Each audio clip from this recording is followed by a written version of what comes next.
आप इतने स्ट्रॉन्ग कैसे हो? तो मैंने कहा वक्त ही सिखा देता है आपको, जो वक्त की ठोकरें होती है वही आपको स्ट्रॉन्ग बनाती हैं। क्रिमिनल तो चलो मीडिया ने आपको बना ही दिया, आप बन ही जाते हो, तो ठीक है, उन्होंने जो सोचना है सोचे, मुझे जो करना है मैं क्यों करेंगे रोकूं, है ना? हमारा तो कोई घर नहीं चलाने वाला। औरत को तो बहुत स्ट्रॉन्ग रहने की जरूरत है, क्योंकि ये दुनिया तो हम लेडीज को वैसे ही गिराने पे लगी दबा है। के रख। कैसे कर रही है हाथ खोल के दिखाओ, तुम्हें नहीं पता हाथ कैसे खोलने? मुझे इतना गुस्सा आया कि आपने अभी तक प्रूव नहीं हुआ आप गिल्टी हो या नहीं हो, या आपने जुर्म किया है, बट लोगों की मेंटेलिटी देखो। मेरे को लगा कि पता नहीं, क्या पता ऊपर वाले ने अगर मुझे ऐसी जगह में डाला, क्या पता इनके लिए डाला हो। अगर मैं उस लायक हूँ किसी को निकालने के और सपोर्ट करने के, तो करना चाहिए। जैसे रात को नींद नहीं आती तो वहां पे सबको नींद की दवाई दी जाती है, तो मैंने सोचा कोई बात नहीं, मैं इकट्ठी करनी स्टार्ट कर दूंगी और एक साथ एक दिन खा जाऊंगी। वो बंदा 3 महीने जेल रह के आया, क्योंकि तब वो मेरा बॉयफ्रेंड था। इनफैक्ट मैं ही उसको बाहर निकाल के लाई, और जब वो अंदर था तो वो मुझे यही बोलता था, ये जेलेसी में मैं तेरे साथ आया हूँ। उस वेबसाइट को बना के नकली प्रोडक्ट्स बेचे, और एलिगेशंस तो मीडिया ने इतने लगा दिए जो कि ईडी ने भी नहीं लगाए। डायरेक्टर रूम के अंदर आ जाते हैं रात को और कहते हैं कि आप मेरे साथ कॉम्प्रोमाइज करो, तब मैं नेक्स्ट डे शूट करूंगा। नमस्कार दोस्तों, आप देख रहे थे सिरोज टीवी पॉडकास्ट। मैं हूँ मौसमी। आज हमारे साथ है संदीपा बिर्क, जो एक जाने माने इंस्टाग्राम इन्फ्लुएंसर है और एंटरप्रेन्योर है। साथ ही में इन्होंने पंजाबी, मलयालम और कन्नड़ा मूवी में काम किया है। इन्होंने अपनी लाइफस्टाइल और ब्यूटी कंटेंट के जरिए अपनी सोशल मीडिया पे एक खास पहचान बनाई है। तो चलिए उनसे बात करते हैं और जानते हैं उनकी लाइफ एक्सपीरियंस के बारे में, उनकी सफलता के बारे में और उनके लाइफ में हुई संघर्ष के बारे में। तो बहुत बहुत स्वागत है संदीपा मैम आपका हमारे सिरोज टीवी पॉडकास्ट में। Thank you so much for having कैसे मी। आप? मैं बहुत अच्छी हूँ, अभी तो अच्छी हूँ। और कैसा लग रहा है आपको हमारे यहाँ आके? बहुत अच्छा मीन्स मुझे लग रहा था कि मेरी ही लाइफ में इतना दुख है, और जब मैं आप लोगों के साथ मिली हूँ तो मुझे बहुत इमोशनल हो रही हूँ मैं आप लोगों को देख के। और मतलब बहुत करेज भी आ रहा है, स्ट्रेंथ भी मिल रही है कि अगर आप लोग इतने स्ट्रांग हो, तो हम अपने दुख देख के कैसे सोचते रहते हैं ना कि बहुत बड़ा दुख मेरा है, ही ज्यादा है। कि मेरा ही ज्यादा है। लेकिन आप लोगों की लाइफ में जितना दुख है, मुझे लगता है कि बाकियों की लाइफ में उतना कुछ भी नहीं है, मतलब दुख है ही नहीं। वही मतलब सबके लाइफ में अलग अलग चैलेंजेस है और सभी अपने चीजों से सरवाइव कर ही रहे। बट जब हम अपना देखते तो सोचते हमारा ज्यादा है, बट हम दूसरों का जब देखते तब लगते है हमारा तो कम है, उनका तो और हाँ, ज्यादा है। वो कहते हैं ना, दुनिया में कितना गम है, हाँ, मेरा गम कितना कम है। बिल्कुल। लोगों का गम देखा तो मैं अपना गम भूल गया। तो वो रियलिटी है एक्चुअली। बिल्कुल सही। सो और आपने सिरोज या छाव फाउंडेशन को पहली बार विजिट किया? हाँ जी, विजिट मैंने पहली बार किया, लेकिन मैंने आपके शिरोज जब कैफेज खुले हाँ थे जी। तब मैंने देखा था, और मुझे बहुत अच्छा लगा कि किसी ने चलो इतने ऐसा फाउंडेशन बनाया है जो आप लोगों को। लेकिन देखो, मेरे मन में था आप लोगों से मिलना, और मुझे नहीं पता था कि इस प्लेटफॉर्म पे हम मिलेंगे और मेरी लाइफ में ऐसी ट्रेजेडी हो जाएगी जहाँ पे मैं आप लोगों से मिलूंगी। और अब लग रहा है कि जो होता है लाइफ में अच्छा ही होता है, कि आप लोगों के टच में आई, आप लोगों से बात करने का मौका मिल रहा है, और आप लोगों की जो दुख हैं वो आपने बताए, उनको सुन के मतलब लाइफ में लगता है कि यार सच में। लिसन मिलती है। हाँ, बिल्कुल बिल्कुल, आप लोगों के दुख मतलब बहुत ज्यादा हैं, और हमें मतलब कुछ भी नहीं है, फिर भी आप इतने पॉजिटिव हो, इतने खुश हो। मैंने बोला कि मैं इमोशनल हूँ, तो आपने बोला मुझे कि क्या करेंगे, स्ट्रांग तो होना होना ही पड़ता है। पड़ेगा। बिल्कुल, क्योंकि स्ट्रांग नहीं होंगे तो मतलब क्या है निकल जिंदगी नहीं में। पाएंगे इन चीजों से। और अगर आप खुद ही नहीं उठोगे तो आपको उठाने कौन कोई आएगा? नहीं तो आएगा। आपको रहना ही पड़ेगा स्ट्रांग। मैं भी कहती हूँ मैं बहुत स्ट्रांग हूँ, लेकिन जब सिचुएशन ऐसी होती है तो इंसान टूट जाता है नो। तो लेकिन चलो अच्छा कहीं ना लगा। कहीं चीजें और टाइम और सिचुएशन आपको स्ट्रांग बना देती है। आपको पता भी नहीं चलता कि आप कब चीजों से निकल गए और कब स्ट्रांग बन गई है। बिल्कुल, तो यही सब चीजों के बारे में हम बातचीत करेंगे। तो मेरा जो पहला सवाल है वो आपके जो एक्टिंग करियर है उसके रिलेटेड है। तो आपका डेब्यू जो हुआ था पंजाबी मूवी गनन गोल से। हाँ जी, वो उसके पंजाब बाद का डेब्यू था। हाँ। उससे पहले साउथ के डेब्यूज हो चुके थे। ओह! हाँ जी। सो और उसके बाद आपने मलयालम फ़िल्म किया, हाँ, कन्नड़ा मूवी में हाँ भी जी। आपने एक्टिंग किया। तो इतने सारे जो अलग-अलग इंडस्ट्री है, उसमें काम करने का क्या डिफ़रेंस आपको समझ आया? और साथ ही में जो आपका एक्सपीरियंस है जो एक्टिंग का, उसके बारे में हमें बताइए? तो पहले तो I am born and brought up in Delhi, मैं दिल्ली में पैदा हुई हूँ जी। और अपना करियर मैंने सीधा मुंबई से ही जाके स्टार्ट किया है। हुँ। शुरुआत तो हमारी मॉडलिंग से ही होती है। रैंप शोज़ बहुत करते हैं, प्रिंट एड्स करते हैं, कमर्शियल एड्स करते हैं और जब रैंप और कमर्शियल प्रिंट एड्स करके आप बोर हो जाते हो तो लगता है अब नया क्या? कुछ करना चाहिए। कुछ करना चाहिए क्योंकि मैं ऐसी हूँ कि लाइफ में एक चीज़ करते रहो तो हम बोर हो जाते हैं हो ना? जाते हैं। तो फिर मैंने उसके बाद थिएटर किया नादिरा बब्बर जी के साथ, जो राज बब्बर जी की वाइफ हैं, एकजुट थिएटर क्लासेस जॉइन की।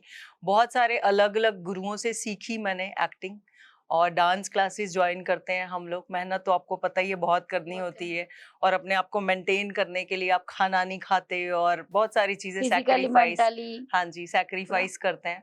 उसके बाद जब एक्टिंग कोर्स किए, डांस कोर्स किए, फिर मुझे साउथ में सॉन्ग्स मिले। मैंने मोहनलाल जी के साथ सॉन्ग किया है शिकार मूवी में और उसके बाद बहुत सारे सॉन्ग किए। मन कथा एक तमिल मूवी आई थी अजीत की, जी। उनके साथ गाना किया है और फिर जर्नी शुरू हो गई और उसके बाद पंजाबी मिली, कन्नड़ा मिली, मलयालम मिली और अब मैं आपके सामने हूँ। बिल्कुल। और इंडस्ट्री अलग-अलग कैसे है जैसे आपने पूछा तो एक्सपीरियंस पंजाब की इंडस्ट्री अलग है, लोग बिकॉज़ लोग अलग हैं। साउथ की इंडस्ट्री में लोग ज़्यादा प्रोफेशनल लगते हैं मुझे, जी। कंपैरेटिवली पंजाब के लोग थोड़े अनप्रोफेशनल है, वो अलग-अलग मैं बताऊँगी किन वजहों से थोड़े से। और बॉलीवुड में भी अगर हम बात करें मैंने वेब सीरीज़ भी की हैं, कुछ सॉन्ग्स किए हैं, कुछ मूवीज़ में भी काम किया है। तो वहाँ पे भी बट ये है कि इंडस्ट्री हर दिन एक नया चैलेंज है आपके लिए। आप हर दिन नया उठते हो और आपको लगता है कि अब क्या? अब क्या? काम कैसे आएगा? हर दिन आप एक नई उसमें रहते हो कि काम मिलेगा या नहीं मिलेगा, एक हर इंसान को लगता है कि जिस प्रोफ़ेशन में हम हैं कैसे मिलेगा? लेकिन धीरे-धीरे, धीरे-धीरे वहाँ पे भी हम इतने स्ट्रॉन्ग हो ही जाते हैं कि चलो अगर जिसने पैदा किया है वही रखता है ना आपको। तो ये समझ आ जाती है कि चलो लाइफ अगर वो दिल्ली से बॉम्बे लेके गया मुझे, तो कुछ तो उसकी और आप मेहनत करोगे तो आप हाँ, क्यों नहीं मिलेगा? हुँ, मिलता ही है बिल्कुल, मेहनत बिल्कुल, मतलब कोशिश करने वालों की हार कभी नहीं हार होती। नहीं होती, रियल है ये बात। अगर हाँ, आप संघर्ष करते रहते हैं, तो आपको जो आप चाहते हैं एक दिन मिल ही कर ही जाएगा। लेते हैं। संदीपा जी आप एक इन्फ्लुएंसर है और इंस्टाग्राम पे मिलियन से ऊपर आपका फॉलोअर है और साथ में एक एक्टर भी है। तो एक एक्टर के तौर पर इंस्टाग्राम पे एक्टिव होना बहुत मुश्किल काम होता है क्योंकि हर एक पोस्ट में, हर एक चीज़ में आपका जो फॉलोइंग है, कहीं न कहीं वो भी एक्सपेक्ट करते हैं कि हमने कुछ कमेंट किया तो रिप्लाई करेंगे, नहीं तो बोलेंगे एरोगेंट है, ईगो है। क्योंकि मेरे को मैं छोटा-मोटा कुछ करती हूँ कंटेंट क्रिएटर तो बहुत एसएमएस आते हैं, बहुत कमेंट आते हैं, तो मैं सोचती हूँ तब मैं रिलेट करती हूँ कि जो बहुत बड़े लेवल पे काम करते हैं उनको तो बहुत एक्टिव होना पड़ता है। नहीं तो वही ना इंसान सोचते हैं अरे रिप्लाई नहीं करते हमारा।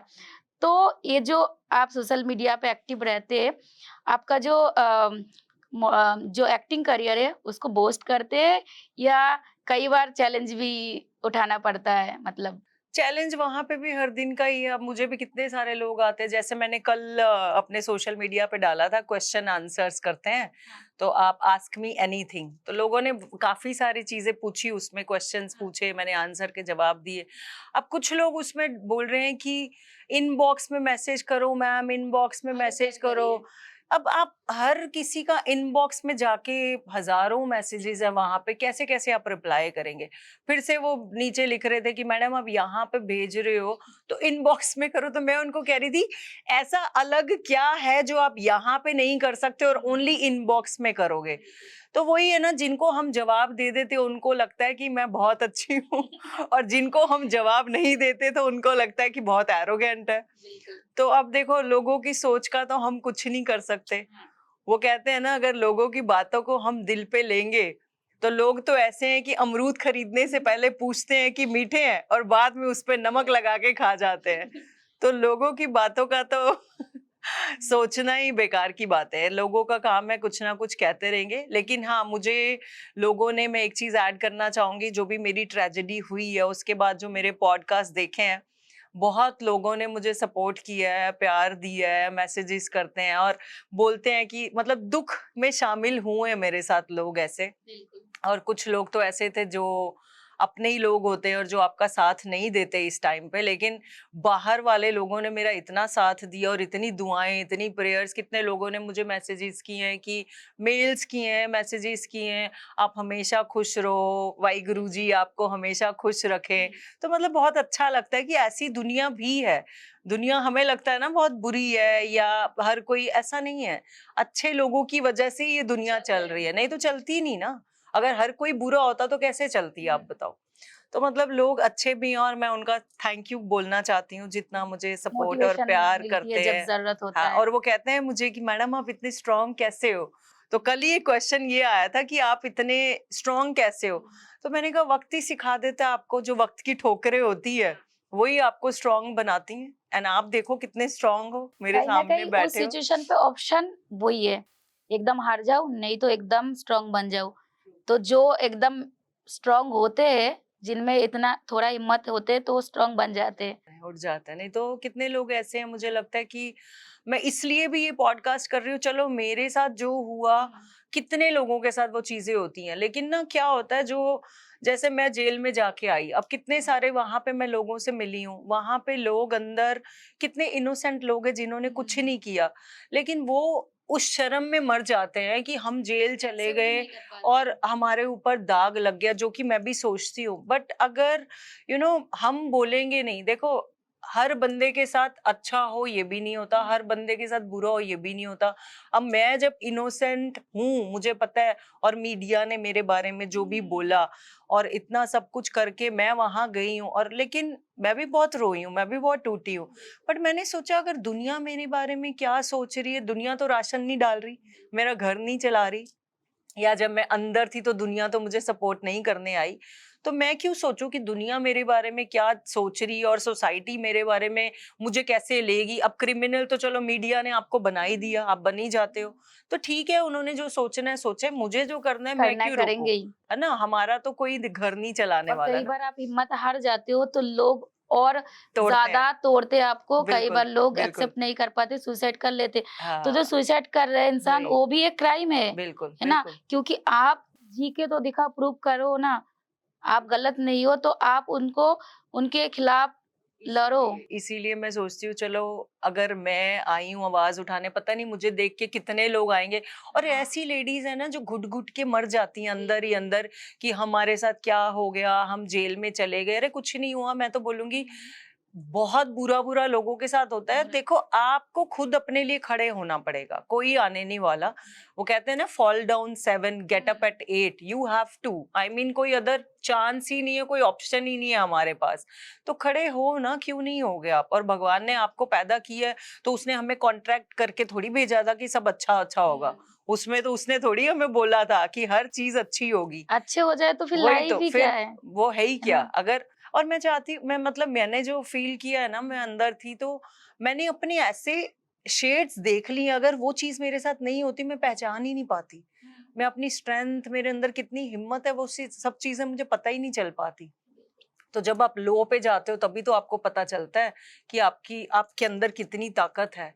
तो हमेशा स्ट्रांग रहना चाहिए, और औरत को तो बहुत स्ट्रांग रहने की जरूरत है, क्योंकि ये दुनिया तो हम लेडीज को वैसे ही गिराने पे लगी दबा है। के रखते आप हैं। देख लो, बच्चियां पैदा होती हैं तो खुद की माएं प्रेशर में, मैं देखती रहती हूँ न्यूज, किसी ने अपने बच्चों को, 2 बेटियों को जहर दे ज़हर दिया, दे अभी दिया। रिसेंट न्यूज है। एसिड अटैक हो करते हैं। एसिड अटैक कर देते हैं, बच्चियों को जहर दे देते हैं कि उन्हें बेटा चाहिए, या उनके ससुराल वाले एक्सेप्ट नहीं कर रहे। प्रेशराइज़ करते हैं और उन पे। एक माँ मैंने देखा, एक रील में पड़ी हुई थी, और बच्ची उसकी हो गई चौथी बेटी हॉस्पिटल में, तो अपने बच्चे के साथ बात ही नहीं कर रही, उसको दूध नहीं पिला रही, जस्ट बिकॉज वो चौथी बेटी आई है। तो मैंने कमेंट डाला उसमें कि अरे आप भी तो बेटी हो, आपने भी तो उसको जन्म दिया है, और आप खुद सोचो, उसको प्यार नहीं कर रही, आप भी तो एक लड़की हो, तो उस बेचारी का क्या दोष है? और मैंने लिखा उस पे कि वो, आप उसको लेके आए हो, उसने थोड़ी बोला था मुझे पैदा करो, क्यों किया आपने पैदा? और आपको कोई गारंटी थी कि आपका मतलब बेटा होगा तो आप कर रहे हो? आपने खुद चॉइस करके पैदा किया ना, चूज किया ना। अब उस बेचारी का क्या दोष? वो बेटी भी वो ऐसे एक्सप्रेशन दे रही थी, बच्ची देखी होगी शायद, वो रील बहुत वायरल हुई है। बट मुझे बहुत दुख हुआ, मतलब ऐसे लोग हैं, औरतें होके भी औरत को अगर नहीं समझ पा रहे और वो सोचते हैं बेटियां, तो मतलब क्या ही होगा यार। आपने अभी ज़िक्र किया था और उससे रिलेटेड हम बात करेंगे आपसे। 2025 में ईडी ने आपको मनी लॉन्ड्रिंग के केस में गिरफ्तार किया। तो वो जो एक सिचुएशन था, उसमें आपने अपने अपने करियर और आपकी जर्नी को मतलब उस सिचुएशन ने आपके करियर और जर्नी को कैसे प्रभावित किया था? करियर और जर्नी तो देखो, जब आपको कोई भी एजेंसी अगर अरेस्ट कर लेती है ना, तो ये हमारी सोसाइटी ऐसे आपको, आपने क्राइम किया या नहीं, आप क्रिमिनल बन गए, देखेंगे नहीं। बिल्कुल बन गए। मतलब जैसे मेरा एक छोटा सा एग्जांपल देना चाहूंगी, मुझे ईडी ने अरेस्ट किया, वो हॉस्पिटल लेके जाते हैं, गवर्नमेंट हॉस्पिटल, आपको टेस्ट कराने के लिए। तो उसके बाद मैं वहां पे गई, वो डॉक्टर, लेडी डॉक्टर थी वहां पे रात को ड्यूटी में। तो ईडी जब जाके कहती है कि इनका मेडिकल टेस्ट कर दो, तो वो मास्क लगा के इतनी रूड, उसने मुझे ऐसे करके देखा और आ, हाथ दिखाइए। तो मुझे नहीं पता कैसे हाथ दिखाने, मैंने ऐसे करके अपने हाथ दिखाए। देन शी सेड, कैसे कर रही है हाथ? हाथ खोल के दिखाओ, तुम्हें नहीं पता हाथ कैसे खोलने? मुझे इतना गुस्सा आया कि मतलब आपने अभी तक प्रूव नहीं हुआ आप गिल्टी हो या नहीं हो, या आपने जुर्म किया है। बट लोगों की मेंटेलिटी देखो कि जस्ट बिकॉज आपको कोई अरेस्ट करके लेके जा रहा है, और वो लेडी है खुद, उसको शर्म आनी चाहिए। गवर्नमेंट जॉब में, मेरा तो चलो ईडी ने अरेस्ट किया था तो ये लोग मुझे लेके गए और वो ऐसे रूडली बात कर रही है। सोचो, जो गवर्नमेंट हॉस्पिटल में गरीब जाता है, वो गरीब तो बेचारा रोड पे एक्सीडेंट के बाद जाएगा, और उनके साथ ये क्या बिहेव करते होंगे। तो बीइंग अ लेडी, तो उसको वैसे ही शर्म आनी चाहिए, वो ऐसी चीजें कर रही है। मैंने अपने उनको बोला भी, ऑफिसर को, कि ये मुझसे ऐसे क्यों बात कर रहे हो। मैंने उनको बोला, मैंने कहा, why are you talking rude to me? क्यों, मैंने आपको क्या बोला है? आप यही चीज प्यार से बोलिए, आप ऐसे क्यों बोल रहे हो? और मैं कौन सा कोई यहाँ पे डेली आके बैठी हूँ जो मुझे पता है हाथ कैसे दिखाने हैं। तो मतलब ये समाज इतना, क्या बोलूं, वो कहते हैं ना कि खुद के गुनाहों पे पर्दा डाल के, 100 गुनाहों पे पर्दा डाल के लोग बोलते हैं कि जमाना खराब है। तो सही कौन है आप यहाँ पे बताओ? मतलब एक डॉक्टर अगर ऐसा कर रही है, तो आप बाकी किसी से क्या ही एक्सपेक्ट करोगे? और लोग, जहाँ पे आपने पूछा कि कैसे, इंडस्ट्री के लोगों ने डेफिनेटली, जो मेरे फ्रेंड सर्कल थे, उन्होंने अनफॉलो किया। लेकिन अब मुझे कुछ फर्क ही नहीं पड़ता कौन अनफॉलो करे कौन फॉलो करे, क्योंकि ना, हमें कुछ चीजें समझ तब आती हैं जब हम लो पे चले जाते हैं। तो मैं तो उसका एक्चुअली थैंक्स करती हूँ कि थैंक यू सो मच, जो मेरे साथ हुआ है लाइफ में। अगर नहीं होता तो मैं ये जान ही नहीं पाती। और मुझे अंदर की, जब हम जेल की दुनिया में जाते हैं, 500 550 लेडीज थी वहां पे जाके, मतलब ये लगता है कि बाहर की दुनिया भी ऐसी है। बट वो 500 लोगों को मैं करीब से देख के आई हूँ। बाहर हम देख नहीं पाते, नहीं, बाहर हम अपने अपने घर में हैं, हम जान भागते ही नहीं रहते हैं पाते, अपनी ज़िंदगी में, अपने हमें कामों पता ही में। नहीं चल पाता। बट रियल दुनिया तो वही थी जो मैंने वहां पे देखी है। इनसिक्योरिटी, जेलिसी, आपकी बेल हो जाए तो अनहैप्पी लोग, मतलब आप तो जानती है, मैं आपको क्या बोलूं, आप खुद बहुत कुछ देख के बैठी हैं इस दुनिया में, बहुत कुछ आपने सहा है। आपके साथ जो हुआ है, हमारा तो दुख कुछ नहीं है। मतलब ये दुनिया आप खुद सोचो ना कैसी है। तो इसलिए मैं सोचती हूँ, अब सैटिस्फैक्शन नहीं है उनको अब किसी भी चीज़ों से, लोगों के बारे में सोचना तो मैंने अब छोड़ ही छोड़ दी है। दिया। कुछ हासिल नहीं होने वाला उसका ना, लोगों का सोचना ही नहीं है। अपने आप से प्यार करो, जो आप करना चाहते हो, जो आपके ड्रीम्स है, वो आप करने के लिए हमेशा कोशिश करते रहो। और अगर आप लॉयल हो, ऑनेस्ट हो, आपको जवाब उसको देना है, दुनिया को तो नहीं देना। मुझे नहीं लगता आपको किसी को आंसर देने की जरूरत है। ठीक है, कोई लोग बोलते हैं कि मैंने क्राइम किया है, कोई बात नहीं, वो तो डॉक्यूमेंट्स, और कल को जब मैं केस जीतूंगी, मुझे पता ही है जो कि 200% मैं ही जीतूंगी, तो पता चल जाएगा अपने आप क्या है क्या नहीं। बट ठीक है, ये पार्ट ऑफ जर्नी था। जो एक दाग लगना होता है, कुछ होगा मेरी किस्मत में, वो लग गया मेरे ऊपर। बट कोई बात नहीं। तो ये ना जब आप खुद पे भरोसा करोगे तो भी लोग करेंगे। और जब आप दूसरों का छोड़ दोगे, तभी आप आगे कुछ कर पाओगे, नहीं तो दूसरों का सोचेंगे तो आप कर ही नहीं पाएँगे। ये हो गया, वो हो गया, क्या बोलेंगे, क्या सोचेंगे? ये सबसे जब बाहर जाएँगे तभी उनके नजरों में आप गिर रहे हैं, बट आप अपने नजरों नजरों में में तो तो सही है उठ ना। रहे हैं। मुझे तो लगता है यही बहुत जरूरी सबकी है। नजरों में गिर जाओ, लेकिन जो हाँ, परमात्मा है ना, जिसको आपने जवाब देना है, जिसने आपको बनाया है, उसकी नजरों में अच्छे रहो। मैं तो कहती हूँ जितने मर्जी दाग लगाओ मेरे ऊपर, जितने मर्जी मुझे जितना दबाएंगे, मैं उतना ही उठने वाली हूँ, मुझे जो लगता है। और जब मैं अंदर भी, जब मुझे कोर्ट में लेके जाया गया और लॉयर थे जब मेरे साथ, तो मैं सैड तो बहुत ही रो रही थी, मॉम डैड भी रो रहे थे वहां पे। तो मैंने उनको बोला था, मैंने कहा जब तीर पीछे खिंचता है ना तभी आगे जाता है। तो अगर लाइफ आपकी कंफर्टेबल चल रही है, जो कि मेरी बहुत अच्छी चल रही थी, कंफर्ट जोन में थी, और जब आपके ड्रीम्स इतने बड़े, आप मैनिफेस्टेशन इतना ज्यादा करते हो, तो वो क्या करेगा, वो यूनिवर्स को आप मैसेज देते हो आई वांट दिस, तो वो क्रिएट करने के लिए आपको कंफर्ट जोन से तो बाहर निकालेगा। सूरज भी दूसरे को रोशनी देने के लिए खुद कितना तपता है, आप खुद सोचो। तो मतलब डायमंड भी है, वो कोयले से कैसे, कितने प्रेशर में रह के बाहर आता है। तो जब भी आपको अगर लगे कि जिंदगी मतलब सब खत्म हो गई है या कुछ नहीं बचा, तभी तो शुरुआत होगी। डिस्ट्रॉय होने के बाद ही तो न्यू बिगिनिंग होती है। मैं जब अपने इंसिडेंट्स सोचती हूँ, और आज मैं उस चीज को ना शुरू से मैंने पॉजिटिव वे में लिया। जैसे आप बता रहे तो मैं रिलेट कर रही थी कि जब कुछ होता है खराब, उसके बाद अच्छा होता है। मैं अभी सोचती हूँ, हो गया था जो चीज़, ना होता शायद आज मैं इधर नहीं होती। आज मैं सिरोस टीवी के माध्यम से आपसे भी नहीं बात करती, इतने लोगों को मोटिवेशन भी नहीं मिलती। तो मतलब जो होता है, आप पॉजिटिव वे में लो तो अच्छा होता है, और फिर अच्छा कर पाओगे। नेगेटिव वे में लोगे तो वैसे ही बहुत चीज़ें हो गया, अब तो और खराब क्या ही होने वाले है इसके पीछे। कुछ भी नहीं हो सकता। जितना आपके साथ बुरा हुआ है, जितना मेरे साथ बुरा हुआ है, इससे ज्यादा क्या ही हमारे साथ बुरा होगा ना। तो वही है, अब जाके लगता है, देखो ना, मैं भी यहाँ कैसे आ पाती, आप लोगों से कैसे मिल पाती, है ना। तो ये जरिया बनाया था, मेरे साथ भी इतना बुरा हुआ तो आज हम बैठ के बात कर रहे हैं। और मैं हमेशा से, जैसे आपने बोला एक्टर हो और सोशल मीडिया, मैं सोशल मीडिया में अपना काम जरूर डालती थी, लेकिन मेरी एक प्राइवेट लाइफ मैंने रखी हुई थी। मैं ज्यादा इंटरेक्ट नहीं करती थी, मैं आज तक लाइव नहीं गई थी इनफैक्ट। अब जेल से आने के बाद मैं पहली बार लाइव गई, बिकॉज थैंक्स करने के लिए लोगों को जो मुझे इतने मैसेजेस कर रहे थे। और मतलब इतनी प्राइवेट लाइफ रखती थी, लेकिन देखो ना, सिचुएशन ऐसी आ गई कि आज मैं खुल के आई हूँ। और मुझे लगता है अगर मेरे अंदर इतनी ताकत है, और मैं स्ट्रेंथ और करेज से दूसरों को क्यों नहीं मोटिवेट कर सकती। और मैं इतनी स्ट्रांग होने के बाद इतना टूटी हूँ, सोचो जिन लोगों में हिम्मत है ही नहीं, उनका क्या होगा। तो शायद मेरे किसी मैसेज से अगर कोई भी एक चीज लेके उठ पाए जिंदगी में, तो और क्या है ना। तो हमें सपोर्ट तो करना ही चाहिए। तो मैं भी यही सोचती हूँ कि चलो, मेरे भी एनजीओज और फाउंडेशन के सपने हैं, मेरा भी कुछ है। जैसे अब मैं जेल में से आई हूँ, तो मुझे ये लगता है कि जैसे रोड पे अगर एक भिखारी भी होता है ना, भीख मांगता है, वो भी जेल के लोगों से ज्यादा अच्छा है, क्योंकि वो बाहर रह के खुला है। हम लोग वहां पे सब कुछ होते सोते कुछ नहीं था, ये सोच लो।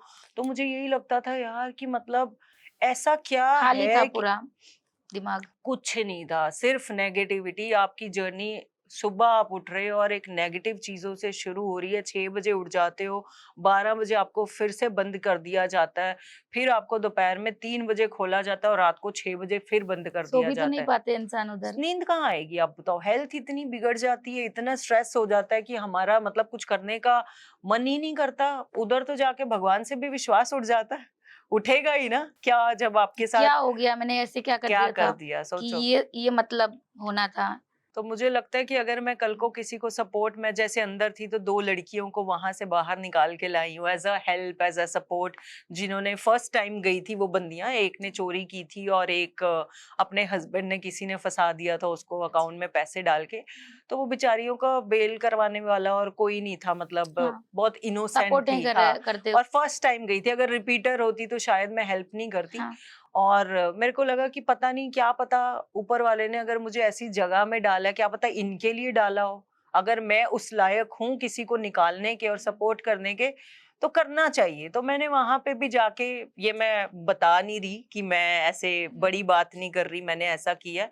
ये मैं इसलिए कह रही हूँ कि हमें कोई भी सिचुएशन में अगर ऊपर वाला डालता है, तो मदद जरूर करनी चाहिए, क्योंकि मदद करने से या किसी को देने से कुछ कम नहीं होता।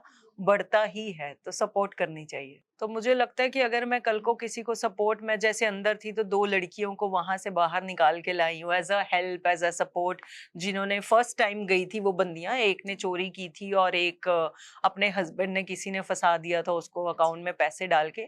तो वो बेचारियों का बेल करवाने वाला और कोई नहीं था, मतलब बहुत इनोसेंट सपोर्ट ही थी। कर रहे हाँ, करते और थे। फर्स्ट टाइम गई थी, अगर रिपीटर होती तो शायद मैं हेल्प नहीं करती।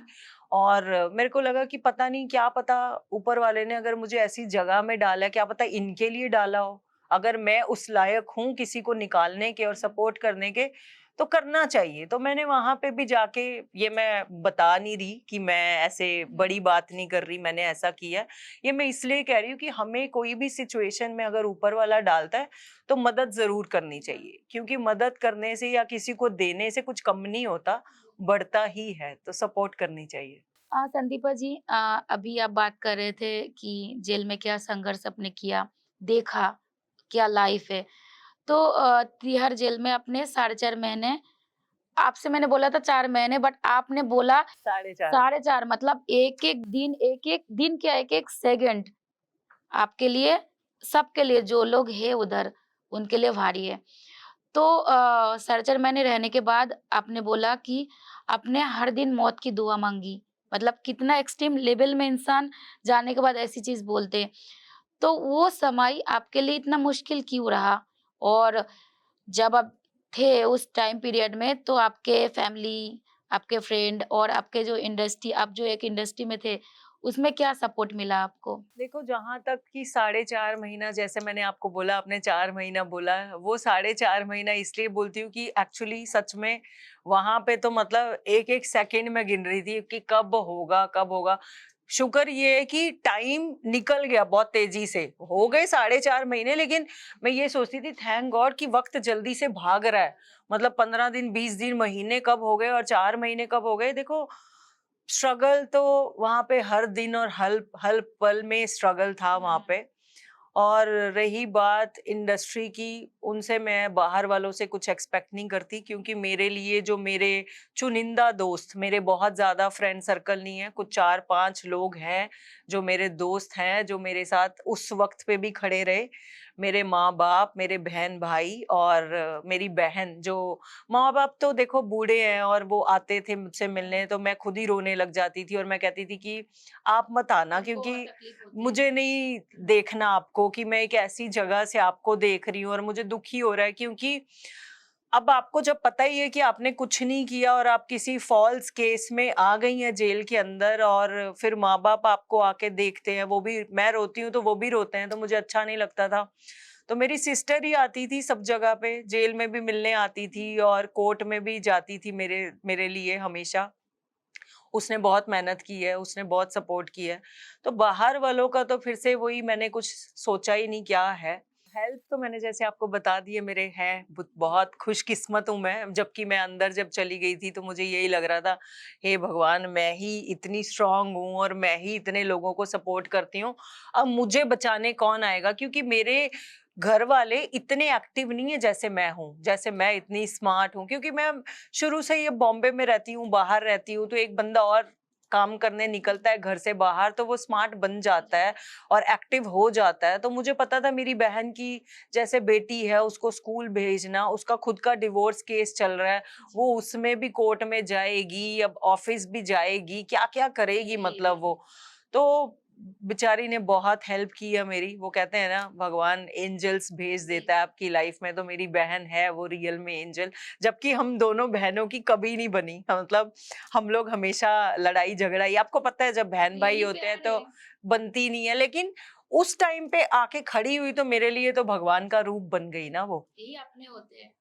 और मौत तो देखो, जेल में मेरे को नहीं लगता कि कोई बंदा कहता होगा कि मौत नहीं, कितने लोग अंदर फांसी लगा लेते हैं, मैंने सुनी है हाँ। स्टोरीज। और अब खुद सोचो ना, जब पता चल जाए किसी को वो पकड़ा गया है और वो छूटने का उसको कुछ रास्ता ही नहीं दिख रहा, और मैं जैसे ईडी ने मुझे अरेस्ट किया था, तो नीचे से बेल, जो सेशन कोर्ट है वो बेल ही नहीं देती, उसके पास अथॉरिटी नहीं है, पावर नहीं है। बेल आपकी होती है हाई कोर्ट से, हाई कोर्ट में जाने के लिए वो टाइम लंबा पीरियड प्रोसेस है। चाहिए।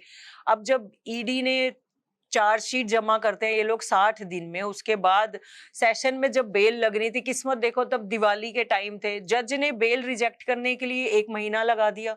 उसके बाद रिजेक्ट हुई तो हाई कोर्ट में अप्लाई करके 1.5 महीने का टाइम मिला। तो आप क्या सोचोगे अंदर ही। मैंने तो अपनी बहन को बोला था कि मैं आज अब मैं रो नहीं रही, क्योंकि मैं ऑलरेडी 2-3 पॉडकास्ट में बहुत रो के आ गई हूँ और मैं इतनी स्ट्रांग हो गई हूँ कि एवरी डे मैं उसी चीज की बात कर रही हूँ। लेकिन मैंने उसको बोला था, मैंने कहा यार मैं तो अब मत आना, मैं मर जाऊंगी। और देखो गुस्सा भी किस पे आप निकालोगे, घर वालों पे ही निकालोगे ना। मैं उसको, वो बेचारी क्या करती, तो मैं उसको कहती थी नहीं मैं मर जाऊंगी, मैं मर जाऊंगी। और मैंने सच में सोचा था, अंदर जेल में डॉक्टर्स होते हैं, वो हमें दवाइयां देते ही हैं। जैसे रात को नींद नहीं आती तो वहां पे सबको नींद की दवाई दी जाती है।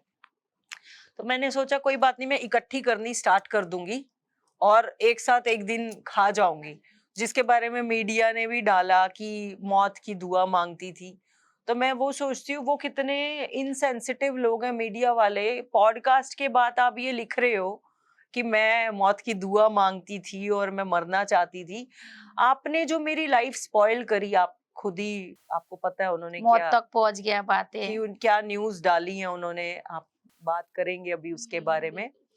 तो मतलब मौत तो मांगनी पड़ती है ना, फिर क्या करे इंसान। जब लगता है कि टूट गया, हार गया, सब खत्म हो गया, तो भगवान, मैं तो कहती थी इससे अच्छा मुझे मार ही दे। बिकॉज देखो इंसान को खुद को पता होता है कि उसने जिंदगी में क्या किया और क्या बुरा किया है। और मुझे लगता है जो लोग मौत नहीं भी मांगते और अंदर क्रिमिनल्स भी तो है ना, किसी ने कुछ किया भी तो है, तो वो नॉर्मल लाइफ जी रहे होते हैं, उन्हें पता है कि वो करके ही आए हैं। उनको तो वो नहीं है, रिग्रेट भी नहीं होते कुछ किसी मर्डरर्स थे, मैंने बात करी, वो बोले कि हमने मर्डर किया है। तो वो क्या मौत की दुआ मांगेंगे जिन्होंने सोच समझ के किया है। अब मैंने कुछ किया ही नहीं और आप वहां पहुंच गए और इतना सब कुछ आप झेल जाते हो। जैसे डॉक्टर्स की बाहर की बात बता रही हूँ, गवर्नमेंट और आपको चिल्ला चिल्ला के बात कर रहे हैं, इतना सब कुछ नीचा दिखा रहे हैं, तो आप क्या बोलोगे। अब यही बोलोगे ना मौत ही अच्छा है। केस में आरोप था कि हाइबो एक सेकंड, केस में आरोप था जो आपका जो ब्रांड था उसका आई थिंक सो वेबसाइट था hybokeer.com और जो आपका स्किन केयर ब्रांड, तो इस चीज को आपने फ्रॉड के हिसाब से मतलब फ्रॉड फ्रॉड के तौर पर इस्तेमाल किया। तो आप इसके बारे में क्या बताएंगे? और ओवरऑल जो हम लोग इतनी देर से केस के बात करें जेल की बात करें, तो हमें आप जो पूरा स्टोरी है, जो आई थिंक सो ऑडियंस को भी अच्छे से क्लियर नहीं है, बहुत लोगों को क्यूरियोसिटी है कि हुआ क्या था, तो आप हमें उसको बताइए। तो ये जो मीडिया ने वेबसाइट के बारे में hybokeer.com के बारे में बोला है, मेरा एक्चुअली मैं एक्टर हूँ। जब कोविड आया था उसके बाद मैं, हम लोग स्किन का बहुत ध्यान रखते हैं और मुझे बहुत इंटरेस्ट आता है। मैं वीडियोस बना बना के डालती हूँ स्किन केयर की। डॉक्टर्स के पास जाते हैं हम लोग, ट्रीटमेंट्स कराते हैं, रील्स के लिए डालते हैं। तो उसमें मैंने, जब कोविड आया उसके बाद मैं कनाडा गई थी कोर्स करने के लिए स्किन कॉस्मेटोलॉजी। तो मैंने कनाडा की एकेडमी से कोर्स किया, सर्टिफिकेट लिया। उसके बाद मैं इंटरनेशनली सर्टिफाइड कॉस्मेटोलॉजिस्ट हूँ। तो मुझे लगा अब नेक्स्ट स्टेप क्या, जैसे मॉडलिंग के बाद लगा एक्टिंग के लिए, तो एक्टिंग सीखी। तो फिर उसके बाद मेरी स्किन सेंसिटिव है, मैंने सेंसिटिव प्रोडक्ट्स के लिए सर्च करना शुरू किया, कुछ ट्रायल्स मंगाए। बहुत सारी कंपनीज जो प्रोडक्ट्स बनाती हैं उनको कांटेक्ट करके वो लोग हमें सैंपल्स भेजते हैं स्किन केयर प्रोडक्ट्स के लिए। मैंने सैंपल्स अपने फेस पे यूज करे। उसके बाद मेरा 100 कंपनियों के सैंपल टेस्ट करने के बाद मेरे घर में इतने सैंपल्स हो गए थे कि वो टाइम भी देना पड़ता है ना प्रोडक्ट का रिजल्ट के, आपको एक दिन में तो पता नहीं चलता। क्या रिएक्शन 6 आएगा? महीने 8 महीने मुझे लगे उसको ट्रायल्स के बाद। उसको मैंने फिर बनाया और बनवाया मैंने एएम एंटरप्राइजेस परवाणु में है, और थर्ड पार्टी मैन्युफैक्चरिंग होता है। आप तो अभी चलो शीरोज के आपके भी कैफेज हैं और आपको इस चीज की नॉलेज होगी। थर्ड पार्टी मैन्युफैक्चरिंग में वो आपके ब्रांड का लेबल लगाते हैं और प्रोडक्ट वो भर के देते हैं। तो उसके बाद वो प्रोडक्ट बनाया जिसकी वेबसाइट थी hybokeer.com के नाम से, क्योंकि आपने अगर प्रोडक्ट लॉन्च किया आप वेबसाइट तो बनाएंगे। और प्रोडक्ट्स मैंने सेल किए Amazon एंड फ्लिपकार्ट पे। मैंने अपनी कभी वेबसाइट पे सेल ही नहीं किया प्रोडक्ट, क्योंकि मेरे पास लोग थोड़े कम थे। और Amazon पे क्या हो रहा है, खुद ही बिक जाती है चीज, ऑनलाइन करना होता है। जो लड़कियां थी वो वर्क फ्रॉम होम करती थी, तो वो मुझे इजी लगा और Amazon और उस पे चल रहा था। तो ब्रांड का रिस्पॉन्स इतना अच्छा नहीं था, तो जो एक ही बार प्रोडक्ट्स बनाए, कुछ जो भी क्वांटिटी थी 6-7 हजार, वो हमने बेची उस पे, और उसके बाद नहीं चला वो प्रोडक्ट, तो मैंने प्रोडक्ट बंद कर दिया। अब आपने पूछा कि ईडी ने और मीडिया ने इसको, मुझे यही प्रॉब्लम है कि मीडिया ने वेबसाइट बना के लोगों से करोड़ों रुपए लूटे, ड्यूप करे, जो कि सच्चाई है ही नहीं किसी चीज में। मतलब इसमें एक, अगर आप किसी को अपनी वेबसाइट बना के कंपनी से लूटेंगे तो वो कंपनी में ही पैसा आएगा ना, तो मेरी कंपनी में तो 1 रुपया नहीं है। आज अगर मैं बेल पे भी बाहर हूँ, लेडी जज ने मुझे हाई कोर्ट से बेल मिली है, वो इसीलिए बाहर हूँ कि आरोप ये था ही नहीं, ये तो मीडिया ने ही वेबसाइट बना के और ऐसा हो रहा है। और ईडी ने मुझे जो अरेस्ट किया है, वो जो मेरा एक एक्स बॉयफ्रेंड था, जिनमें 2020 में मैं अलग हो चुकी हूँ जिनसे, और उनकी एक एक्स गर्लफ्रेंड थी 2008 में, उन दोनों के, लड़का लड़की के, मेरे एक्स बॉयफ्रेंड और उसकी एक्स गर्लफ्रेंड की ट्रांजैक्शंस थी अकाउंट में 6 करोड़ रुपए की, जिसमें दो लड़की ने भी डाले हुए पैसे, इसने वापस भी करे हुए। उसने 2008 के इंसिडेंट में डाला था कि संदीपा इस लड़के के साथ मेरे से आके 15 लाख रुपए लेके गई है, जिसमें से कि उस लड़के का नाम, उसकी मम्मी, उसके बहन, उसके जीजाजी, सब लोगों का नाम था। और 2008 के केस में उसको पुलिस पकड़ के लेके गई थी मुंबई में आके, पंजाब की पुलिस ने पकड़ा था 2016 में, 8 साल के बाद। वो बंदा 3 महीने जेल रह के आया, क्योंकि तब वो मेरा बॉयफ्रेंड था, इनफैक्ट मैं ही उसको बाहर निकाल के लाई। और जब वो अंदर था तो वो मुझे यही बोलता था, ये जेलेसी में मैं तेरे साथ आया हूँ, क्योंकि देखो एफआईआर में उसने, लड़की ने जेलेसी में ही मेरा नाम लिखा है, क्योंकि मैं आज तक उस लड़की को जानती नहीं हूँ, मैं मिली नहीं हूँ। और झूठी एफआईआर 2008 में लिख रही है मैं 15 लाख लेके गई, लड़के को ही मैं 2011 एंड में मिली हूँ। तो मतलब वो सारी चीजें झूठी, और वो बंदा जेल गया और 3 महीने बाद जेल से वापिस आ गया। अब वो 2016 की एफआईआर में सिर्फ मेरा नाम था, और वो बंदा अभी उस केस में भागा हुआ है नहीं है, वो बंदा कहाँ है, कोर्ट को भी नहीं मिल रहा। अब उस केस में ईडी मुझे 2025 में उठा लेती है, जिसमें कि इंसिडेंट 2008 का है, 16 में एक एफआईआर बनी, और मुझे ऑलमोस्ट 15 सालों के बाद उठाया जा रहा है, जहां पे सिर्फ मेरा एक नाम था, संदीपा विर्क। आई थी हमारे घर पे 15 लाख लेने, लेकिन वो पूरी एफआईआर मेरे नाम पे जोड़ दी गई 6 करोड़, जिसमें कि ट्रांजैक्शन उनकी, लड़के ने 3.5 करोड़ रुपया वापस भी किया हुआ है, बच्चा सिर्फ 2.5 करोड़। तो 2.5 में आप मेरे नाम के ऊपर 15 लाख जहां लिख रहे हो, मेरे नाम के ऊपर पूरी 6 करोड़ की एफआईआर लगा देते हो, तो उस जुर्म में मुझे अंदर कर लिया जाता है। बेल में भी मैं आज उसी चीज में बाहर हूँ कि जज ने बोला इसमें ईडी का कोई मैटर ही नहीं बनता, मनी लॉन्ड्रिंग कुछ बनती नहीं। लेकिन आप देखो, अगर ऐसी एजेंसी आपको उठा लेती है, चलो एजेंसी के बारे में मैं कुछ नहीं बोलना चाहती, उनको जो सही लगा मुझे अरेस्ट किया, वो तो चलो बाद की बातें हैं, मैंने अब बोला, अब अरेस्ट कर ही लिया था तो वो तो बेल पे ही बाहर आना होता है।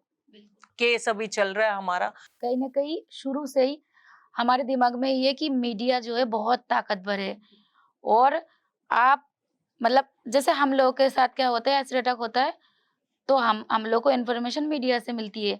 कई चीज़ों में हमारे लिए अच्छे है कि हम लोग को एक सर्वाइवर मिलती है, जाके हम हेल्प कर सकते हैं उसको, बेसिक जो नीड है, ट्रीटमेंट है, जो आपका कंपनसेशन वगैरह है, तो उसमें हम हेल्प करते हैं। कई बार ऐसा होता है ना कि हम उम्मीद लगा रखते हैं, जैसे आपके वाले केस में आप बता रहे थे कि जब अंदर थे आप, तो बहुत सारे न्यूज़ चैनल है, मैं नाम नहीं ले रही हूँ, तो बहुत मतलब एक्सट्रीम लेवल पे न्यूज़ बनाया, जो आपने किया भी नहीं, आप बता रहे थे अभी। तो मतलब वही ना एक्सपेक्टेशन जहाँ रहते हैं कि कुछ करेंगे, क्योंकि आप इतने सालों से इंडस्ट्री में हैं और इतने सालों से आप काम कर रहे हो, तो ये ना हम जब काम करते हैं, तो सोसाइटी से भी हमारा एक्सपेक्टेशन बनता है ना कि खराब टाइम पे हमारा साथ देंगे, बट उल्टा होता है एक्चुअल में। तो आप क्या कहना चाहेंगे इस बारे में? बिल्कुल, जैसे आपने बोला, हम क्या चीज पर निर्भर कर रहे हैं आज की डेट में, हम न्यूज ही देखते हैं। क्या कैसे पता चलता है कि देश में क्या हो रहा है या क्या इंसिडेंट हो रहे हैं? मुझे एक चीज बस यही समझ नहीं आई, अगर मेरे को ईडी ने पकड़ा था, मुझे नहीं पता उनको किसने क्या न्यूज दी है, क्योंकि मेरी वेबसाइट है, इसमें कोई गलत बात नहीं है। मैं ब्रांड एम्बेसडर, मतलब मैंने एक ब्रांड बनाया है अपना खुद का, हाइबू, वो बात सच है। लेकिन उस वेबसाइट को बना के नकली प्रोडक्ट्स बेचे, और एलिगेशंस तो मीडिया ने इतने लगा दिए जो कि ईडी ने भी नहीं लगाए।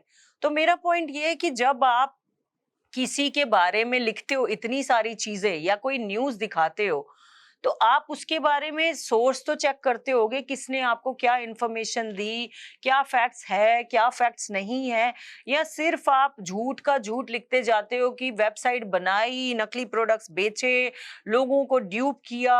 अरे जिन लोगों को ड्यूप किया कोई तो बंदा एफआईआर करने आएगा। कोई ऐसा तो नहीं है मैंने लोगों को 40 करोड़ रुपए लूटे, ये भी है। तो 40 करोड़ रुपए लूटे तो 1 रुपया तो पहले मेरे अकाउंट में आप आके दिखाइए। अभी मैं इसलिए श्योर हूं ना, हंसती क्यों हूं कि केस मैं ही जीतूंगी। 1 रुपया पहले मेरे अकाउंट में होना चाहिए। लोगों को ड्यूब किया, पहले आप 10 लोग खड़े या एक ही लोग खड़ा कर दो, कोई इंसान खड़ा कर दो।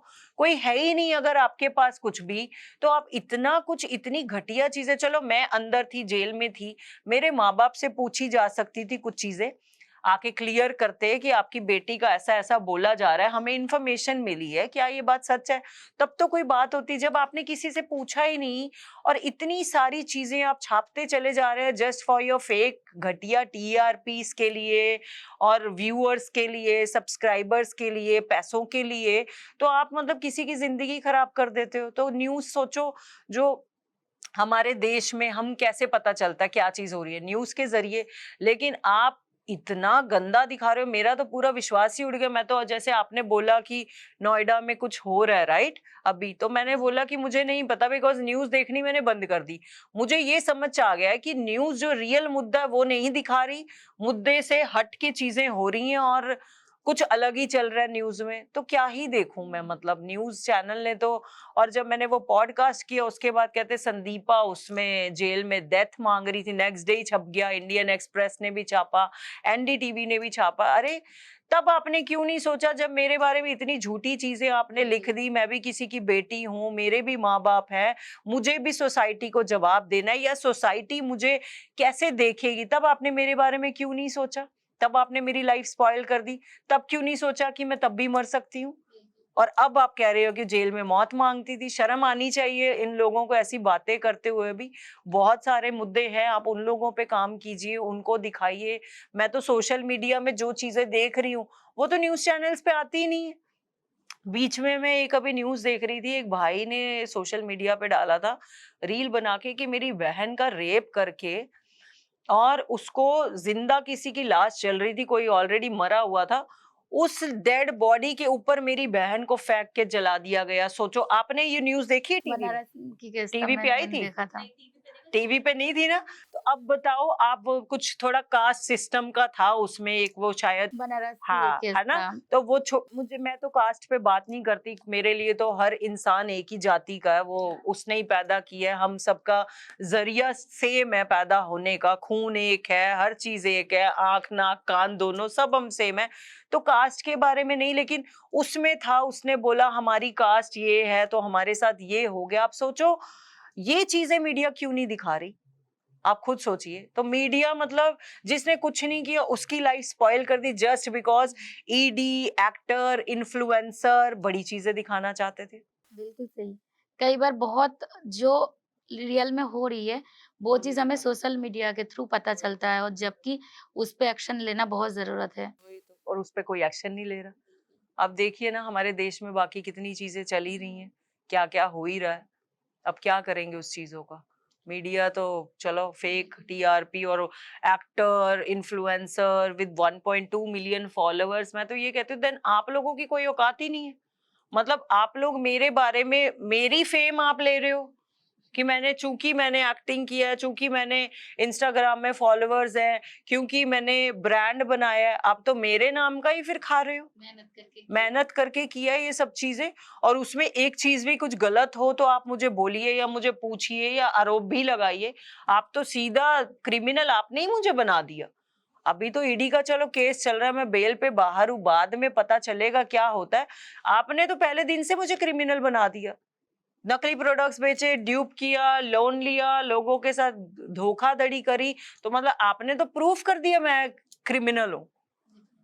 तो चलो उनके तो मीडिया का तो अभी मैं ज्यादा नाम भी नहीं ले रही और ज्यादा चीजें नहीं बोल रही, जबकि मैं चाहूँ तो अपने सोशल मीडिया पे मेरे पास उनकी सब वीडियोस है, आके मैं दिखा सकती हूँ। मुझे नहीं दिखाना, मेरे लॉयर्स ने बोला कि हम अपना काम कर रहे हैं, आप मीडिया का कुछ मत करिए।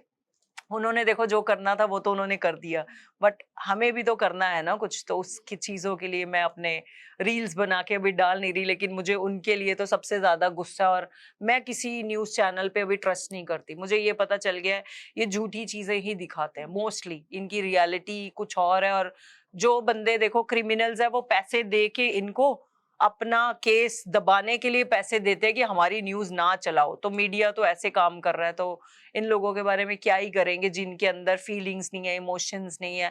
या मैं तो ये कहती हूँ, लेडीज जो एंकर है मेरे बारे में इतना आके बोल रही थी कि मैंने लोगों को ड्यूप किया, नकली प्रोडक्ट्स बनाए, उनके घर पे बेटियां नहीं है, या वो खुद किसी की बेटी नहीं है, या उसकी माँ नहीं है, जो मेरे बारे में इतनी गंदगी फैलाई है। उन्होंने बोलने से पहले सोचा भी नहीं। जिसने भी न्यूज दी, मुझे नहीं पता कौन न्यूज कैसे देता है, कौन कैसे इनके प्रोड्यूसर देते हैं या कौन करता है, बट आपने मेरी तो खराब कर दी ना। इस पूरे केस ने एक इंसान और एक्टर होने के तौर पर, लाइक एक एक्टर भी नहीं, एक नॉर्मल इंसान भी होता, तो इस पूरे केस ने आपको क्या सिखाया? और साथ ही में जिस अंदाज से आप पहले एक्टिंग और एंटरप्रेन्योरशिप कर रहे थे, क्या वो अभी भी जारी है? देखो एक्टिंग तो हमारा वैसे भी हर दिन तो हमारे पास प्रोजेक्ट रहता नहीं है। पहली बात, एक्टिंग में तो कभी जो आया तो आप कर लेते हो, कभी उसका कुछ मतलब सर्टेन तो रहती नहीं कोई चीज। वो आज है कल नहीं है, और कल है और आज नहीं है, ऐसा रहता है। तो वो तो जो प्रोजेक्ट्स मुझे अभी ऑफर हो रहे हैं, कुछ मूवीज हैं, कुछ सॉन्ग्स हैं मुझे, लेकिन मैं अभी उस सिचुएशन में नहीं। ऑलरेडी मैं 10 kgs वेट पुट ऑन करके बैठी हूँ, तो मैं पहले रिड्यूस करूंगी एंड देन सोचूंगी। हाँ ऑफ कोर्स, ब्रांड तो बनाया है मैंने पहले भी, अब तो वो और बड़ा बनेगा, क्योंकि अब मैं वैसे भी पहले भी नहीं डरती थी किसी से, अब मैं किसी और से अब फिर नहीं डरती, तो अब तो और स्ट्रांग हो गई हूँ। तो इन चीजों ने मुझे क्या सिखाया, जैसे आपने पूछा है, तो सिखाया तो यही है कि कभी जीवन में बस हार नहीं माननी, आप मेहनत करते चले जाओ, और जो ऊपर वाले का काम है वो अपना काम कर रहा है। हमें लगता है उस सिचुएशन में आके मैं ही क्यों, मेरे साथ ही क्यों ऐसा किया, मैंने क्या बुरा किया था, लेकिन उसको पता है कि वो आपके साथ क्या कर रहा है। तो जस्ट अपने आप से प्यार करो, उस ऊपर वाले पे विश्वास रखो कभी भी। जो उसका विश्वास है, मतलब हमारे अंदर जो एक विश्वास होता है, तो मुझे ये तो था अंदर भी कि वो मुझे गिरने नहीं देगा, टूटने नहीं देगा। मैं बस उसको यही कहती थी कि मैं जितनी स्ट्रांग हूँ, मुझे और इतनी स्ट्रेंथ दे के रखना कि मैं टूटू नहीं या हार नहीं मानूं। तो मैं बहुत खुश हूँ कि अभी तो जैसे कि गिरने नहीं दिया उसने, या मैं गिरी भी तो उसने वापस से उठाने की मेरे को इतनी ताकत दी है कि मैं फिर से आज बैठ रही हूँ, बात कर रही हूँ। और मेंटली तो आई एम नॉट फिट, अभी भी मैं मेडिकेशंस पे हूँ, बिकॉज कोई सिचुएशन ऐसी आती है, आपको याद आ जाती है चीजें जहाँ पे आप रोने लग जाते हो और नहीं समझ आता कि क्या हुआ, बिकॉज हर दिन तो आप खुश नहीं हो सकते ना। तो ठीक है, धीरे धीरे धीरे धीरे चीजें हो जाएंगी। जो लिखा होगा, कोई प्रोजेक्ट आएगा तो डेफिनेटली करूंगी। मतलब मैंने अब ऑलमाइटी को, सुप्रीम पावर को कंप्लीटली सरेंडर कर दिया है। अब वो ही करेंगे जो करेंगे, और कैसे करेंगे वो उनका काम है, मैं उस चीज में देख ही नहीं रही। मी टू मूवमेंट के बाद भी क्या चीज़ें नहीं बदली आपको लगता है? और आपके जो एक्सपीरियंस है, खासकर जो रीजनल सिनेमा है, उसमें महिलाओं के क्या स्थिति है? मी टू के बाद देखो, मी टू जब आया था बहुत सारी लड़कियां आई थी उसमें, और मेरे को तो पहले भी पता था कि क्या होता है, बट मैं कभी उस चीज का हिस्सा नहीं बनी, क्योंकि मैं वो भीड़ में एक जो चलते हैं उनका सपोर्ट मुझे नहीं लगता कि ठीक है वो अपना कुछ बता रहे हैं। लेकिन मुझे एक चीज था ना, वो 20-20 साल पहले उस डायरेक्टर ने मेरे साथ ऐसा किया वैसा किया, बोल रहे थे जो भी, और मेरे साथ अगर किसी ने कुछ ऐसा किया है तो मैं उसको डायरेक्ट जवाब दूंगी ना। कि पता है क्या, इंडस्ट्री में ना रेप नहीं होता, आपको बोला जाता है, नो डाउट कास्टिंग काउच होता है, सब आपको बोलते हैं, हर इंडस्ट्री का एक अलग तरीके से बोला जाता है। बॉलीवुड इंडस्ट्री में थोड़ा डिनर कॉफी और ऐसे करके अप्रोच करते हैं, जो कि एक नॉर्मल चीज लगती है, बंदा कॉफी पे बुला रहा है। और दूसरी इंडस्ट्री में पंजाब की, जैसे मैं आपको बोल रही थी, वहां पे मुझे थोड़ा सा मेरे साथ हुए हैं कुछ इंसिडेंट्स जहाँ पे डायरेक्टर रूम के अंदर ही आ गए थे मेरे, जो मैंने 7 दिन शूटिंग भी कर ली थी, क्योंकि उस पंजाबी फिल्म के बाद 2 और फिल्में मैं कर रही थी। दोनों मैंने शूटिंग करके छोड़ी हैं, क्योंकि एक में डायरेक्टर रूम के अंदर आ जाते हैं रात को और कहते हैं कि आप मेरे साथ कॉम्प्रोमाइज करो तब मैं नेक्स्ट डे शूट करूंगा। तो मैंने बोला कि मैं नहीं करूंगी, तो वो कहते हैं हम निकाल देंगे। तो उस फिल्म से मुझे निकाल दिया और आज भी वो चीजें हैं मेरे पास, फोटोग्राफ्स, और हम खालसा कॉलेज अमृतसर में शूट कर रहे थे। और ऐसे ही एक दूसरी फिल्म थी पंजाब की जिसमें हीरो ने मेरे साथ बदतमीजी की और हीरो कहता मैं तब शूट करूंगा अगर आप मेरे होटल में मेरे साथ वाले रूम में आके रुकेंगी तो मतलब ऐसी चीजें तो एक नॉर्मल सी चीज है। बट फिर से यही बात बोलना चाहूंगी कि हम हमेशा बोलते हैं कि इंडस्ट्री में ये सब हो रहा है, आप भी लड़की हैं, आपको भी पता है इस पूरी दुनिया में ही लड़कियों के साथ क्या क्या हो रहा है, और जॉब भी करने लड़की जा रही है तो क्या चलता है आपको पता है। मीडिया हो, फिल्म इंडस्ट्री हो, ऑफिसेज हो, लड़की को तो मतलब हर कोई ये सोचता है कि लड़की है तो बस हमारा काम हो जाए। तो ऐसा नहीं है, वो ग्लैमर वर्ल्ड है, वहां पे चीजें थोड़ी पूरी दुनिया देखती है और उन्हें लगता है कि ग्लैमरस कपड़े पहनते हैं तो ऐसा इनके लिए आसान होगा या ऐसा लड़कियां होंगी, ऐसा कुछ नहीं है। सब इंडस्ट्री में सेम है। कास्टिंग काउच तो देखो होता है, बोला जाता है, बट आपको करना है या नहीं वो आप पे डिपेंड करता है।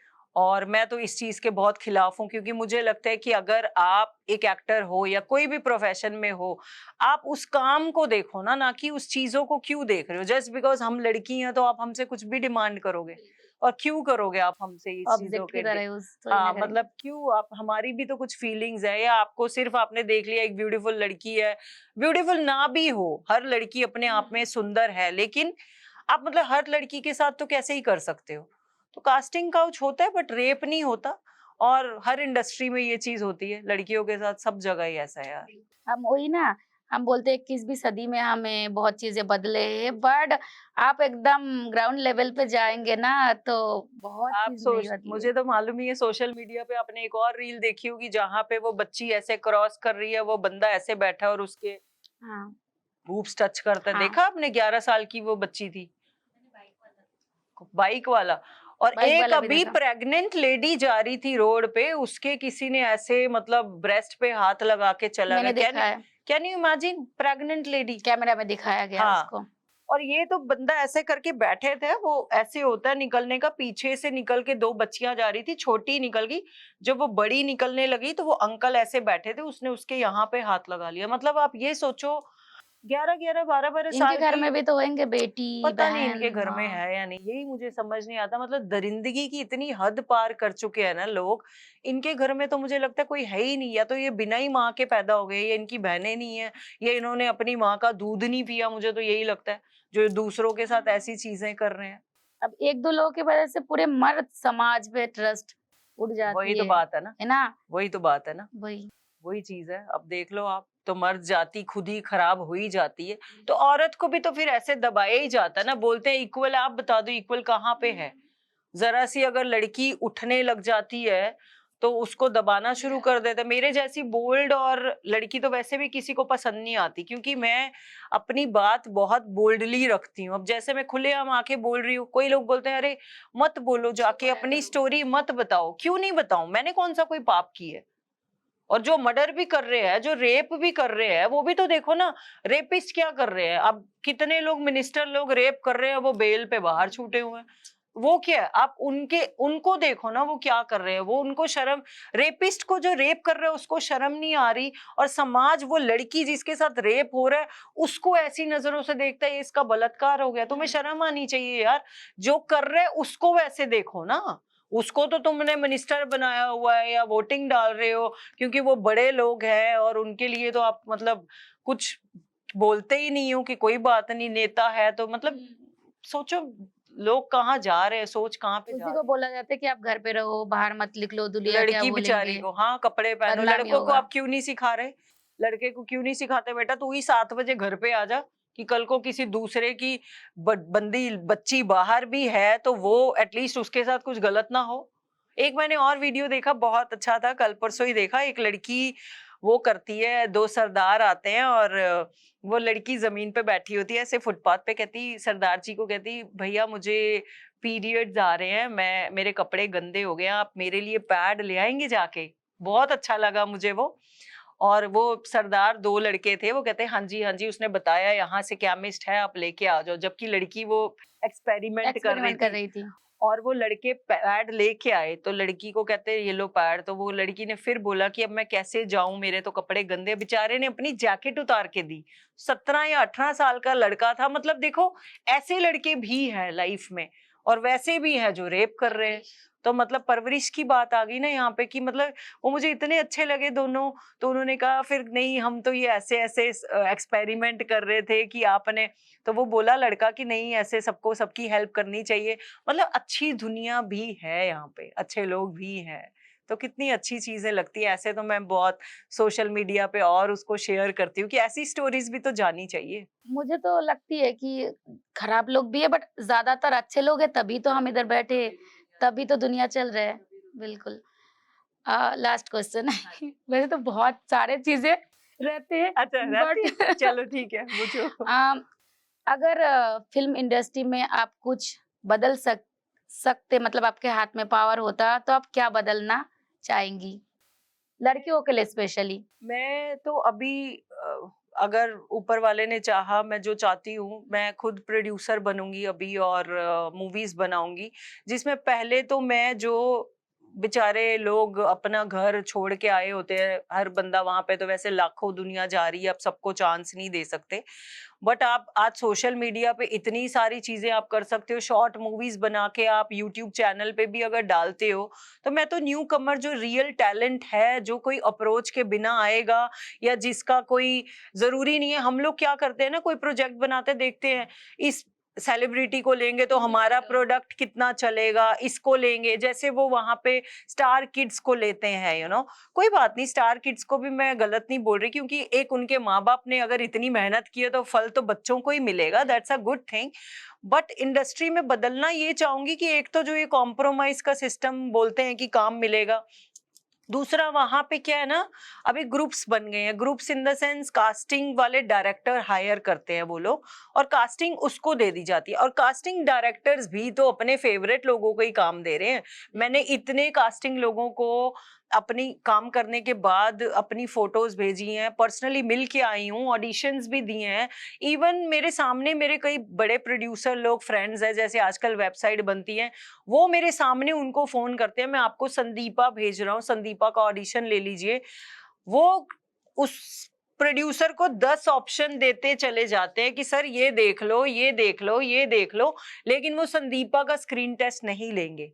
तो क्यों नहीं ले रहे स्क्रीन टेस्ट? तो आप खुद सोचिए, तो फिर वो चीज़ें तो बदलनी चाहिए। अगर आप कास्टिंग डायरेक्टर को भी एक काम दे रहे हो, तो वो संदीपा का भी तो ऑडिशन ले, स्क्रीन टेस्ट तो ले। तो ये थोड़ी है, मतलब आप पहले ही उनको दूसरे ऑप्शन क्यों दे रहे हो? तो उनके वहाँ पे भी फेवरेट लोग तो हैं ही, उनकी भी तो लॉबी एंड ग्रुप बनाए हुए हैं। तो मैं ये चीज़ चाहती हूँ कि चलो मैं भी कोई सपने लेके वहाँ पे गई हूँ, इतना स्ट्रगल करते हैं हम लोग, इतना डिसिप्लिन में रहते हैं। मैं भी सुबह जल्दी उठती हूँ, रात को जल्दी सो जाती हूँ। हेल्थ का ध्यान रखते हैं, डाइट, रोटी नहीं खाते हम लोग, कार्ब्स नहीं खाते, चीनी नहीं अच्छा खाते। रोटी से कुछ फैट वगैरह है? फैट मीन्स ग्लूटेन होता है, रोटी नहीं खाते, उसके बदले में हम ओट्स खा लेते हैं, ये ग्लूटेन फ्री बहुत सारी चीजें आती हैं। शुगर नहीं खाते, डेयरी प्रोडक्ट्स कम खाते हैं, मेंटेन करने के लिए। कितना ही मेंटेन करेंगे, कितनी ही डाइट कर लेंगे, कब? अब जैसे मैं 4 महीने, 4.5 महीने अंदर रह के आई हूँ, मैंने इतनी रोटीज खाई है, इतना सब कुछ खाया है, ऑप्शन भी नहीं था खाने का। तो मैं वही सोचती हूँ कितना ही कोई क्या कर ले। अब तो ये चीज समझ आती है कि ठीक है, मेंटेन आपको करना है अगर उस गेम में रहना है, लेकिन ज़रूरी थोड़ी है कि एक मोटी लड़की काम नहीं कर सकती या एक्टर नहीं बन सकती। ठीक है, आपको जो जब आ रहा है आप करते चले जाओ सिचुएशन के अकॉर्डिंग, ठीक है। जो पतली रह के ही मुझे काम मिलेगा वो भी मैंने देख लिया, तो नहीं मिला। हम मोटे रह के मिलेगा या नहीं, वो भी अगर उसको देना है तो वो देंगे। तो इंडस्ट्री में मैं चाहती हूँ कि मैं अभी सर्च भी कर रही हूँ, शॉर्ट मूवीज़ बनाऊँगी मैं, फेस्टिवल, कान फिल्म फेस्टिवल होता है या इंटरनेशनल बहुत सारे फिल्म फेस्टिवल्स हैं। यूएस में होते हैं, कनाडा में होते हैं, तो उन सब जगह पे फेस्टिवल्स में वो मूवीज भेजूंगी, देन अपने यूट्यूब्स पे चलाएंगे, क्योंकि सोशल मीडिया की पावर तो है ही है। तो छोटी छोटी कुछ ऐसी फिल्म्स बनाऊंगी जिसमें कंटेंट अच्छा रहेगा, जिसमें स्क्रिप्ट अच्छी रहेगी और जिसकी किस्मत में होगा, लोगों बट को पसंद है। हेल्प न्यू कमर्स की ही करूंगी, जो लोग सपने देख के आते हैं, जो ऑनेस्ट है, जो डिसिप्लिन के साथ, ऑनेस्टी के साथ, लॉयल्टी के साथ काम करेंगे, उनको डेफिनेटली काम देंगे हम। आपसे बात करके बहुत अच्छा लगा और ओवरऑल आपका जो जर्नी रहा, like success, ups and downs रहते हैं सबके साथ, तो आपके साथ भी रहा। और सबसे अच्छी चीज़, हमारे सबके साथ चीज़ें होते हैं ना, उससे हम कैसे मतलब निकल पाते हैं, यही सबसे बड़ा मतलब मुद्दा है ना, कि हम ओवरकम कर पाए। तो बहुत अच्छा लगा और आप इतना स्ट्रॉन्ग है, हम चाहते हैं आगे भी इतना स्ट्रॉन्ग रहे। आपसे थोड़ी कम हूँ। और जो हमारा ऑडियंस है, जिनको इतनी दिनों से आपका जो स्टोरी है समझ नहीं आ रहा था, कहीं से कुछ सुना, कहीं से कुछ सुना, आपने बोला मीडिया ने भी बहुत कुछ बोला, तो आई होप उनको भी पूरा क्लियर हो गया होगा जब वो एपिसोड देखेंगे। थैंक यू सो मच हमें टाइम देने के लिए। थैंक यू आपका, और मैं बहुत थैंक्स कर रही हूँ दिल से, और ऊपर वाले का भी थैंक्स करती हूँ कि मुझे आप लोगों से मिलाया, मुझे ये मौका दिया कि मैं आऊं, और इतने स्ट्रॉन्ग, इतने हिम्मत और करेज वाले लोगों से मैं मिली हूँ। जो आपकी जर्नी है, जो आपका पेन है, वो सब मैंने फील किया, और मुझे अब लगता है कि हमारा दुख कुछ दुख नहीं है, जो आप लोगों का दुख है वो बहुत दुख है। और आप लोग भी इतनी हंस के उससे बाहर निकल के आए हो, तो दिल से मतलब सैल्यूट आपको। Thank you so much, thank you.